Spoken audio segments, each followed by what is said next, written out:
another video response to Hofla Day. I think clearly this video was made before my last video, so we'll see if he deals with my simple description of reality, where he's saying there's something circular in it. I arrive on Earth, I have sensations, I acknowledge the fact of them, that they come in good and bad, and then I acknowledge that I'm not the only sentient on Earth, and that they're also having sensations that are good and bad, and that I have no logical cause to think my bad sensations are more important to be resolved than their bad sensations. No logical reason whatsoever. None. Only a self-interest, only a compulsion of desire, not a compulsion of reason. Period. Where's the circularity? Anyway, so this is just useless, right? He's doing this.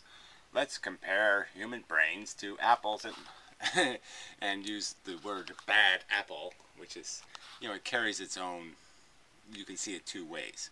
Bad apple in, the apple has committed a crime. Bad apple in the sense that bad apple, broken apple, not sufficient apple. And then there's also poison apple, right? Bad, that would be like a poison apple. It's almost like it has a bad intent, so it's poisoning the pie. That kind of thing. So then he moves on to bullying. As, just a silly way to describe,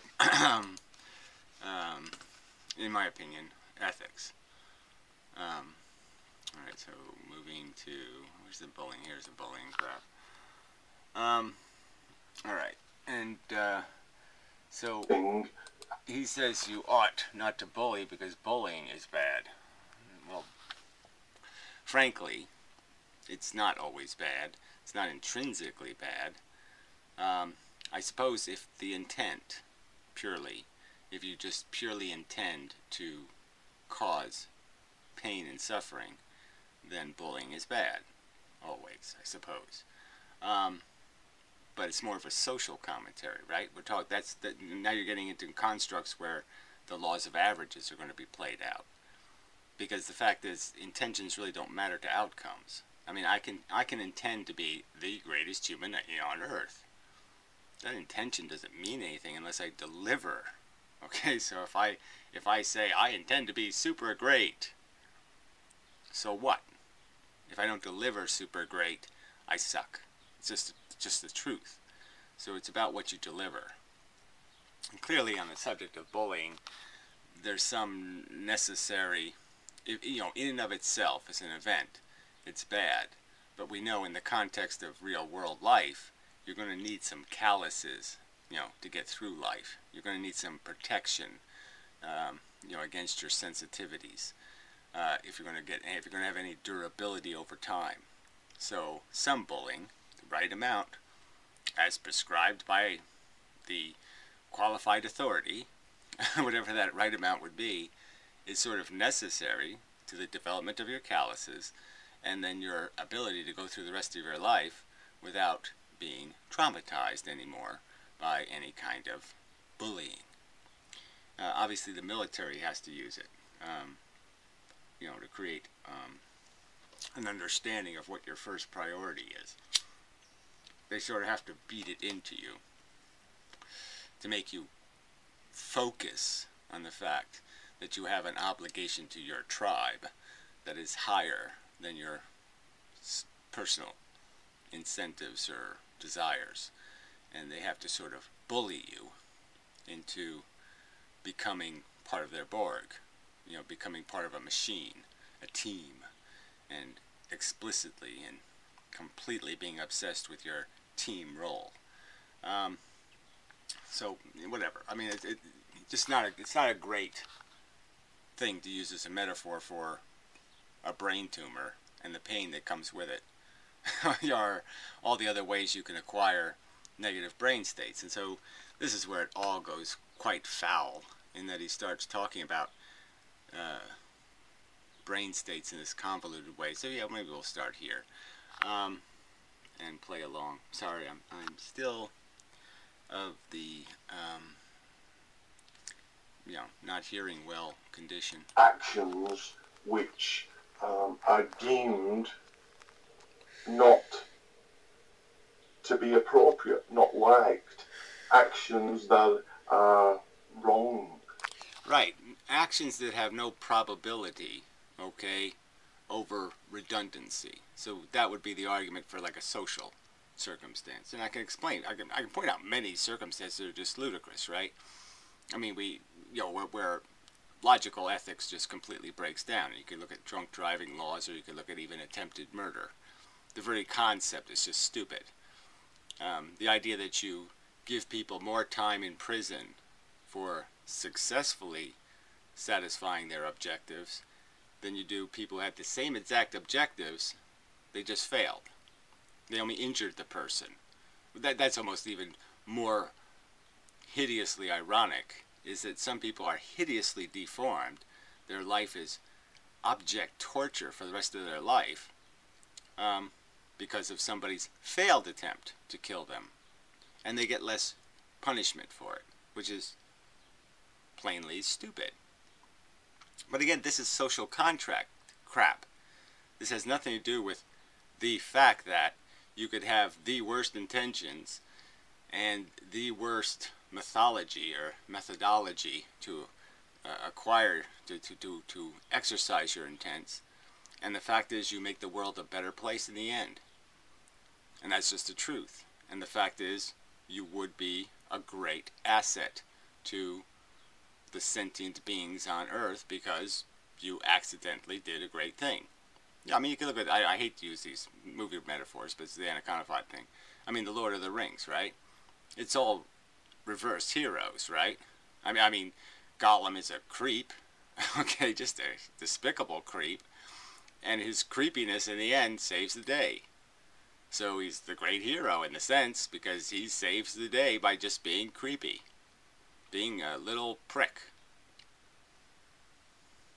And so if it wasn't for his lousy intent, his lousy method, all would be lost. So anyway, so getting into intent is, in my opinion, a different subject. That's social contract crap.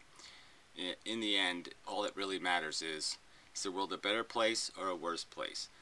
And that's the argument of efficiency and productivity.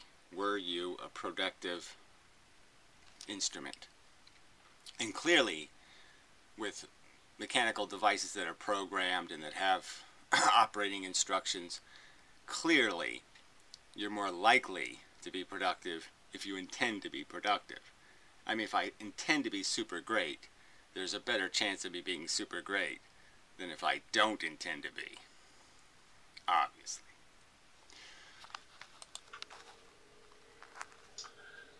So we can describe what counts as bullying with a descriptive statement, sure, and this is necessary.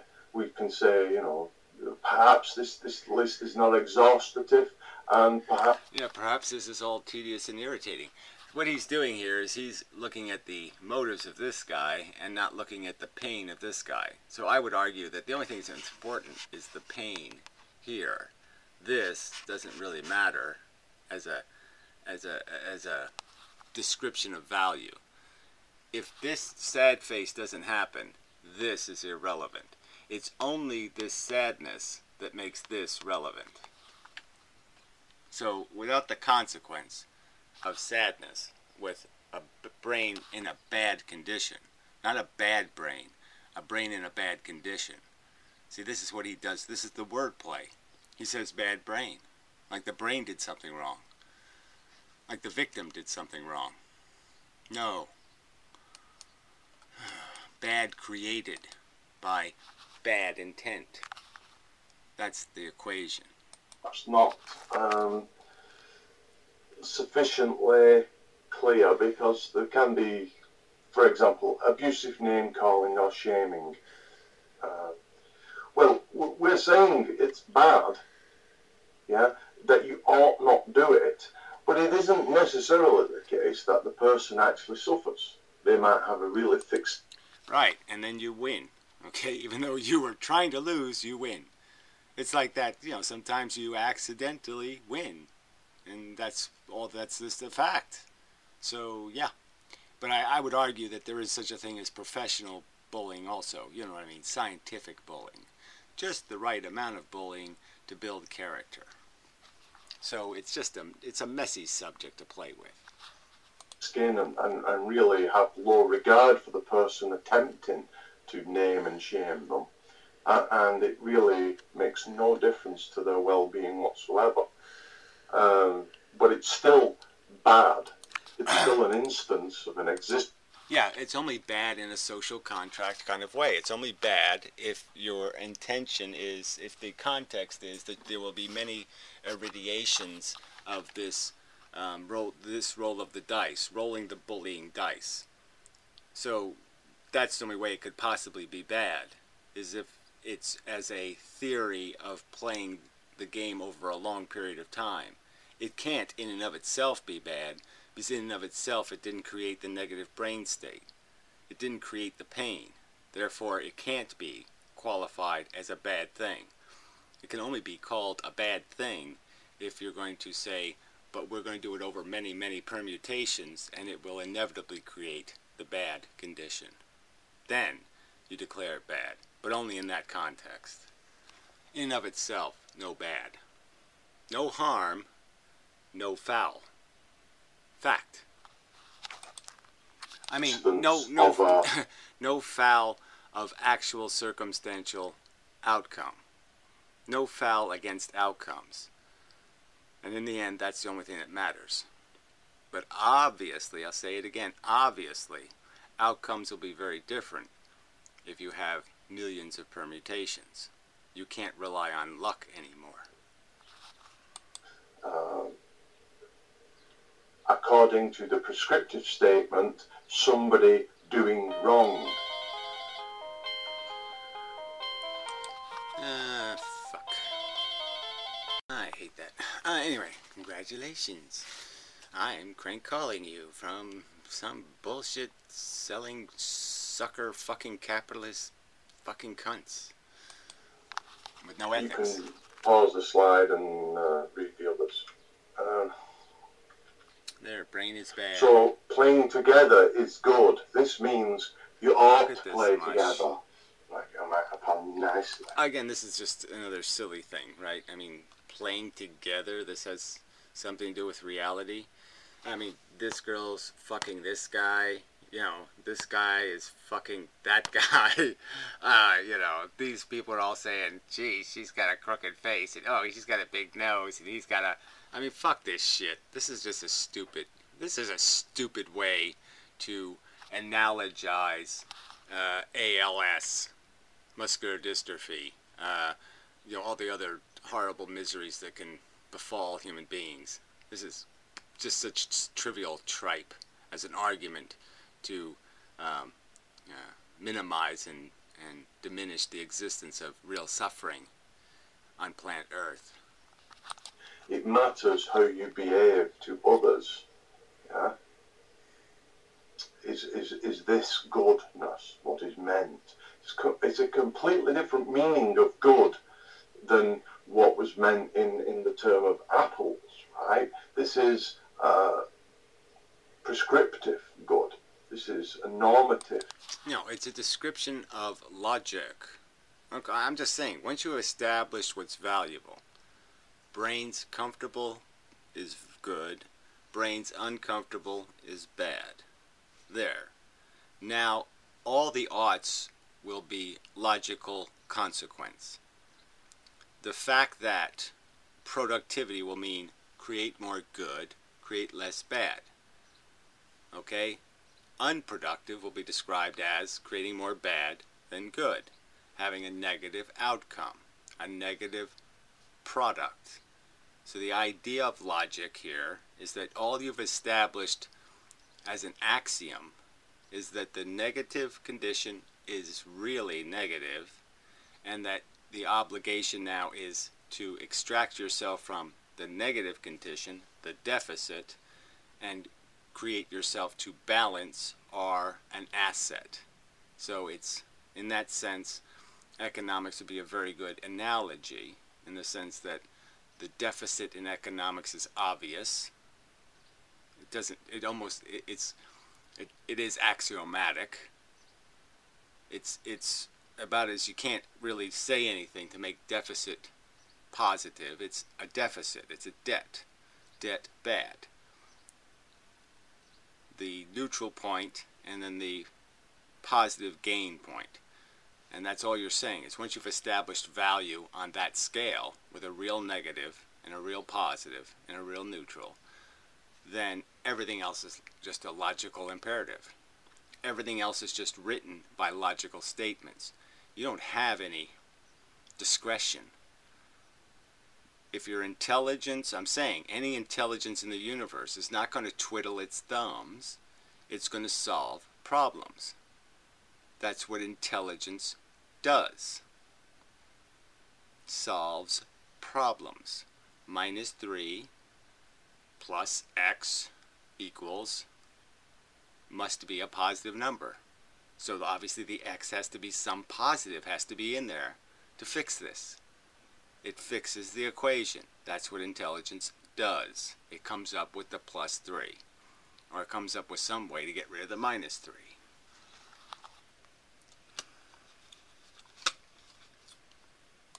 Good. And this is the central conflation of the bads. So, now this is where you conflate it, because you say it correctly. Brain state is bad. So you say it correctly here. The brain state is bad. This brain state. Not this one. This one. This pain is bad.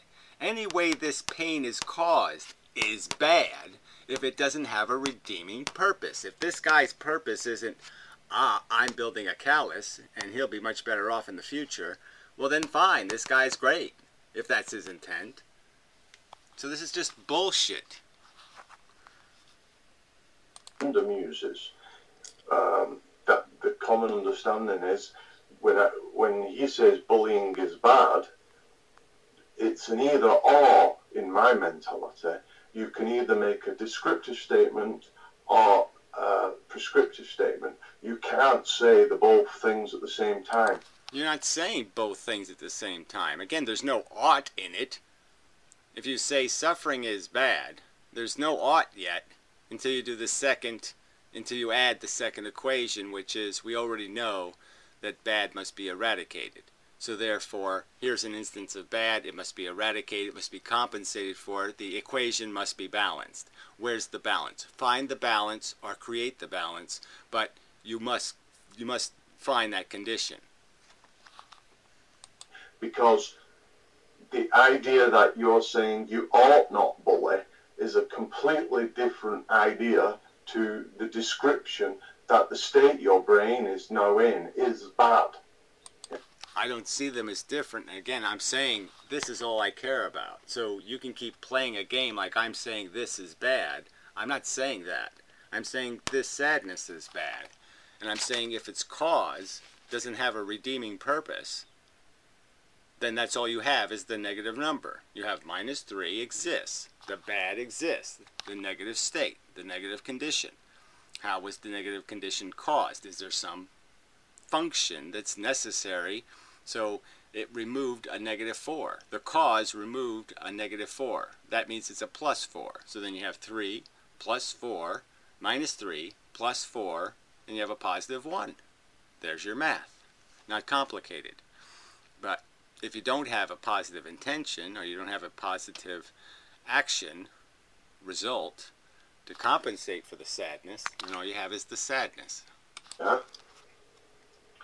Because, well, somebody can bully and yet your brain state isn't in a bad because you're just not bothered by it. Yeah, well that's the flaw of your whole fucking idiotic analogy here. We're not talking about bullying. We're not talking about the intent of the person. We're not talking about the actor here. We're talking about the actor here. And there's no conversation unless somebody gets hit by a car. There's no conversation unless somebody's impacted. If you plan on blowing the world up and then you trip walking out the front doorstep and crack your head open and die, well, then you're inconsequential, aren't you? So it's not always necessarily follows that the brain state is in a bad when, but the bullying is still bad. The attempt at bullying is still bad. Well, again, I don't know why you're using this analogy, because it has nothing to do with anything I'm saying. I'm not declaring bullying bad. I'm not making any such declarations. I'm simply saying that if you cause harm, you have to have a compensating positive, period. If this is your cause of your action, then you have to compensate with some sort of positive. If the brain state is in a bad situation, it doesn't automatically follow that it is being bullied, or that it is in any, that the body is in any physical harm. It could. Yeah. Who's making that? What is this? This doesn't have anything to do with any argument I'm making. So again, this is just such a pile of shit. Be distressing itself through psychosis, depression, or whatever. Well, it's never itself, so I think that's sort of a joke. We're byproducts of the environment we exist in. Our brains are reflexive reactors, and there is no such thing as by itself. Fucking internet connection. It is such a hassle. It's the price you pay for firewalling, I suppose. I hate those pop-ups. I just can't stand. Windows is such a pile of shit. Ugh.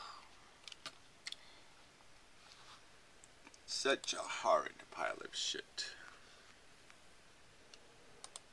Still bad. The attempt at bullying is still bad.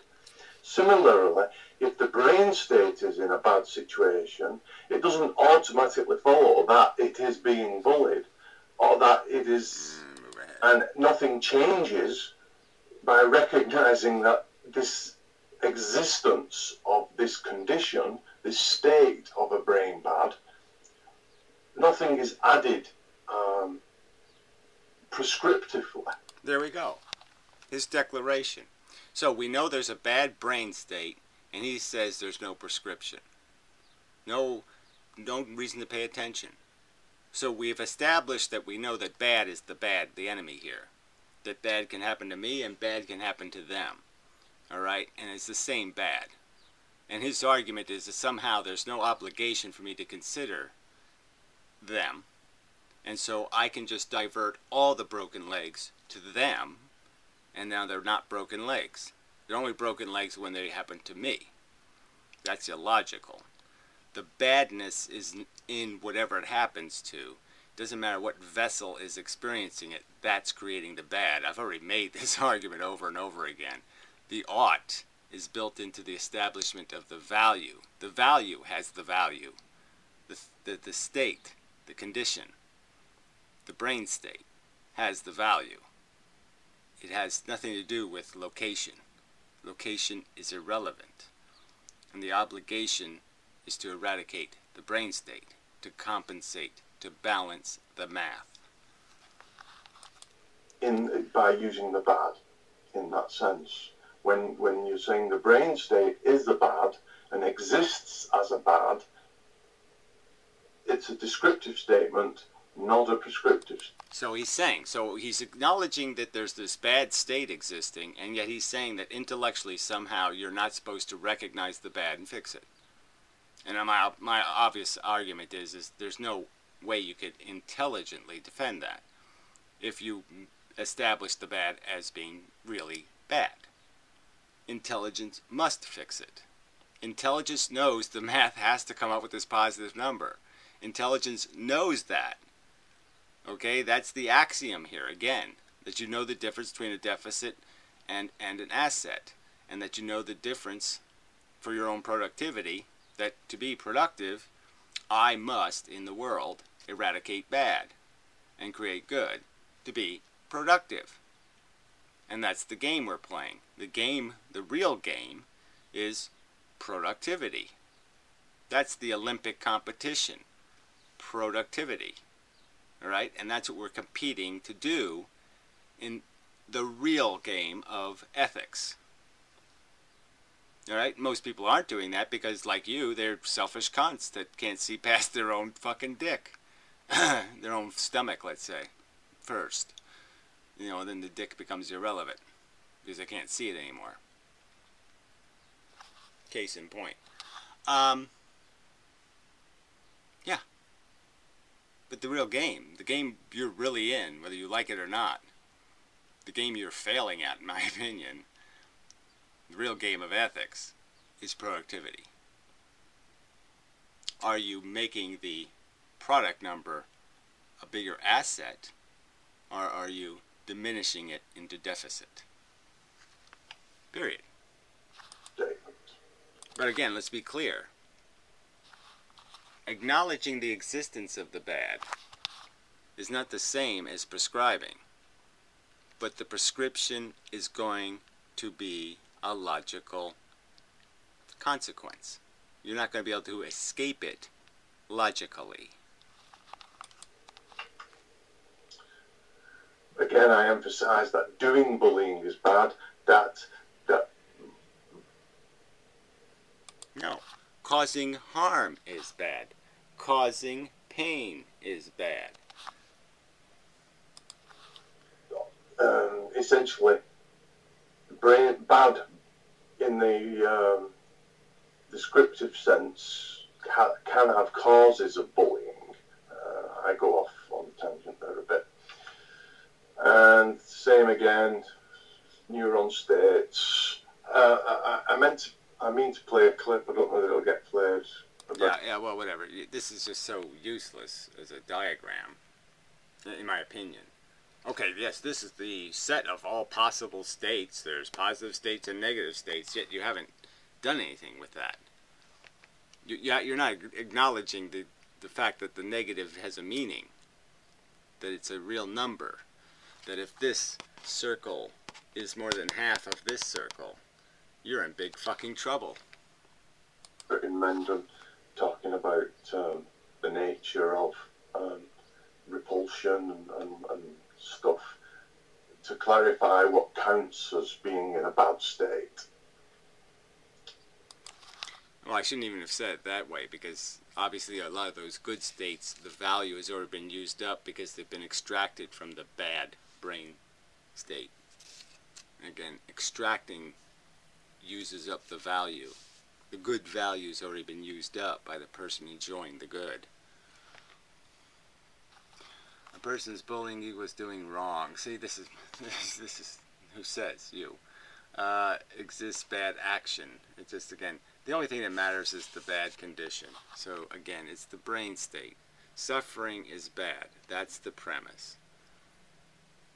And once you've established that in and of itself, the experiencing of negative, obnoxious sensation is bad. In and of itself. There. Everything else is a logical consequence once you've established that's the quanta of value.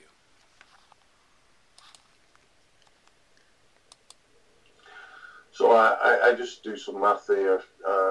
That person's bullying implies person doing wrong, because it's we've saying that according to the prescriptive statement anyhow.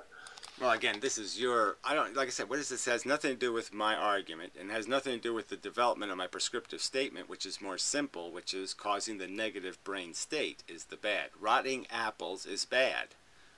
So don't rot apples. A person bullying, it doesn't always happen that exists. Well, no, it does. Always exists a bad action if a person is bullying, per the prescriptive statement, sorry. Yeah, well, again, this is, again, in the context of, again, you always have, I'm sorry, so you want to keep playing ethics in this social contract sense and mixing social contract with absolute outcomes, which are not the same thing. So, again, I don't see any point in that, in myself, personally. I mean, real ethics is real outcome, period. And obviously, probability will be part of what you can expect as outcomes. But that ethical math, in my opinion, it can already be, you can do it at a lower level and be much simpler. You don't have to use complex equations when you can use simple equations.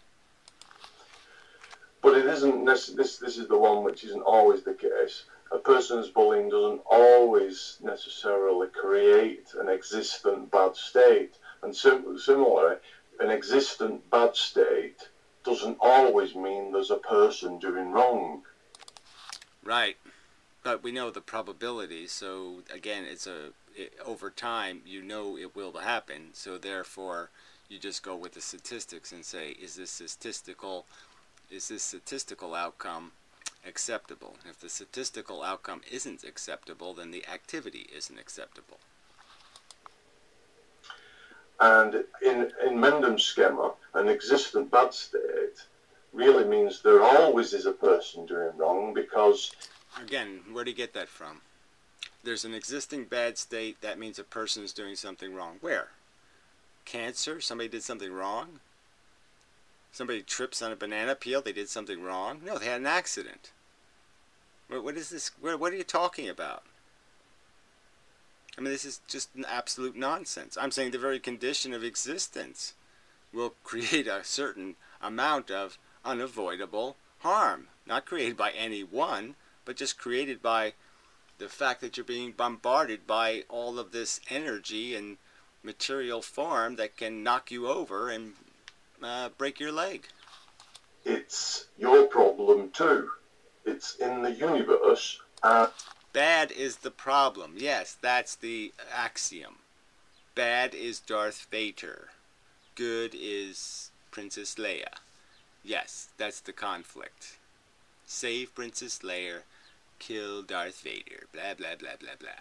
Yes, that's the axiom. That's the logic. And he mandates it prescriptively that it's your problem too. It's a problem that exists. So intelligence shows up somewhere, and right on the wall it says, there's a problem here. And you're saying that intelligence says, I don't care. I'm not interested in fixing problems. I'm interested in twiddling my thumbs or playing with my toes or my winky. Is that what intelligence does? No. So it would be an insult. It's insulting intelligence to tell me that you think intelligence sees there's a problem here, and it doesn't say, well, let's see if we can fix that. The logical thing to do, the Mr. Spockian thing to do, is to see there's a problem here and not open that box and fix it. Mr. Spock would say, I don't care. I have no interest intellectually in that. That doesn't mean anything to me because I have no concept of productivity or good or bad or any of that stuff. That's not what it's going to happen. Intelligence fixes problems. That's the whole point of having a model of the world, is to navigate the trapdoors, to navigate the problems. It's the entire function of intelligence. Solve the problem. Do the math. That's what a computer does. It does the math. Come out with a balance. Balance, balance, balance, balance, balance. It seeks it desperately, quote unquote, by programming. Alright, anyway, let's go to shit version 2, which is just more of this crap. So again, it uses this thing. There's descriptive statements. Okay, that's a description of reality. Normative statement, that's it. Ought. So he says normative means ought. I don't think that's what it means, but whatever. Who cares? In my opinion, okay, descriptive statements, once they establish value, okay, they're going to make prescriptions. Once you've said something is valuable, there's automatically going to be a logical gravity. Logical gravity will pull you into a normative statement, will pull you into an ought. Okay? Suffering is bad. Don't cause suffering. You ought not cause unnecessary, uncompensated for suffering. There's the ought. Not it, no logical leaping whatsoever, no circularity whatsoever, just a simple acknowledgement that once you've established the existence of value, value will have its own implications. It creates the math. Once you've established the plus and the minus signs, the numbers make the equation. Inmendham might object and say, what I mean is... No, that's not what I would do, but fuck you. Suffering is bad. I mean it. Define it is bad descriptively and normatively. So he's saying I'm normalizing it when I'm not. I'm just saying it's bad. The second stage of logic, once you've established the existence of it. Again, if you're going to say you don't have to pay attention to a -3 when it's happening in somebody else's brain, I'm saying that's insane. It's a -3. It's just as meaningful as the -3 in me. It'd be insane for me to think my broken leg means something, their broken leg means nothing. That would be insanely illogical. Shit. Alright, just this ending is the only important part, I think. Then we'd be done with this. My argument as to my concerns that I say... And win my argument as to my contention that you are being circular. There we go. You see, he just keeps declaring victory. Where's the circularity? I arrive on Earth. I acknowledge there's positive and negative sensations I experience. I acknowledge that there's no reason to believe my consciousness is any different than the 7 billion other humans, or any different than, in my opinion, all the other mammals. That the experience of the negative sensation is just as negative, the experience of the positive sensation is just as positive, the emotions, all that shit exists in those animals. It's obvious. Their welfare stake is a welfare stake just equal to my own. Then logically, why would I think my intelligence should only work for this individual and not work for that individual? Why should my intelligence as a calculator ignore negative in something else when it's just as real? If I know it's just as real, it's just as factually happening, how can I do the math and say, I'm just going to pretend that all the math only happens here, and there is no math in the rest of the world? That intelligence wouldn't do that. Intelligence would not lock itself in a bubble and say, I'm just going to pretend nothing else is happening but what's happening right in here. I'm just going to keep looking down. That's not what intelligence does. Is that you are defining yourself self-correct then? Well, I'm obviously defining myself correct in saying I'm making some emphatic, absolutist statements. I'm saying this is what I've done. I've come here on Earth. I've had sensations. I'm absolutely confident the qualitative difference, good to bad difference between nail in the eye sensations and cupcake sensations, I'm completely convinced that's happening. It's a reality. It's a fact. And it has real significance as an event. Real negative significance, real positive significance. It's a real good to take something out of torture. It's a real bad to put something into torture. Period. That's the extent of my axiomatic, I'm declaring element. I've experienced it. It's not negotiable. I have placed my understanding of language, and you say I reject all those meanings of language. But well, fuck you. That didn't happen either. So you're just such a liar. I'm saying that I'm not going to let you use the word negative and take the minus side off of it. So if you're going to talk about negative electricity or something, it's just bullshit. We're not talking about that's not the context of this word. That's just a bullshit interpretation. If you're going to talk about cannibalism and say the only way you can use this word is it has to be a human being eating human flesh, and I'm not going to understand the idea of kind cannibalism, stealing parts from one thing of the same model and putting them on another model of the same thing, and you've cannibalized one to service the other, that use is somehow invalid. That you're the one fucking playing games with this fucking goddamn language. But my meaning of language means this. And when you do that, you define yourself correct.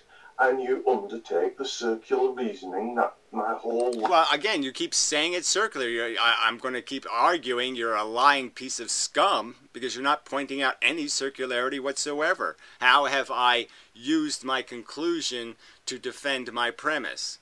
I've explained where my premise comes from. I personally fucking experienced it. What the fuck? Where's the circularity? I arrive on Earth and I have sensations. There's no conclusion saying, well, I want this conclusion, so I'm going to make pain bad. No, it happened the other way around. The pain stick got shoved up my ass. I didn't go looking for it. It found me. Last 2 videos was about. And it seems to have escaped you. No, nothing escapes me, you fucking patronizing cunt. I mean, you're a disgusting character to keep talking as if you've made a logical argument here. Somehow you've refuted my logic. You've pointed out how my logic is circular. Because I arrive on Earth and I have sensations, now I've been circular. Fuck you, that's offensive, you cunt. The subtleties at play. Oh, like you would know something about a subtlety, you fucking rude, obnoxious, smelly, fat prick. Limp prick. No doubt. Oh, really. It's just, rudeness. Yes, like Hannibal Lecter. I really hate rude people. And this asshole is motherfucking rude. And all you assholes who think the word asshole means something, or no, you want to insult somebody, you insult their intelligence. Alright? That's how you insult somebody. And that's what he's doing. He's insulting my intelligence. Not only explicitly, but implicitly, and as in such a cheat of a manner. And if you assholes can't see that that's real rudeness, that's real obnoxious rudeness. If you don't have the balls to man up and get into and make your argument and prove your superiority, not merely claim it, I mean, that is as weaselly as it comes. You know, it's like cheating in the marathon, right? There's people that actually cheat and they hide halfway down the track and then pop into the crowd. He's a cheater, a motherfucking little weaselly cheater. He won't play me saying, I arrived on Earth, I acknowledged the existence of sensate experience, I rationally categorize the sensations as good ones and bad ones, and then I rationally realize I'm not the only consciousness. Point out circularity, because that's all you need to build my entire philosophy, is the observations that are that fucking simple. Those are the only axioms required. Motherfucker.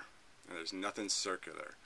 There's nothing wrong with that logic, you motherfucking cunt. Nothing.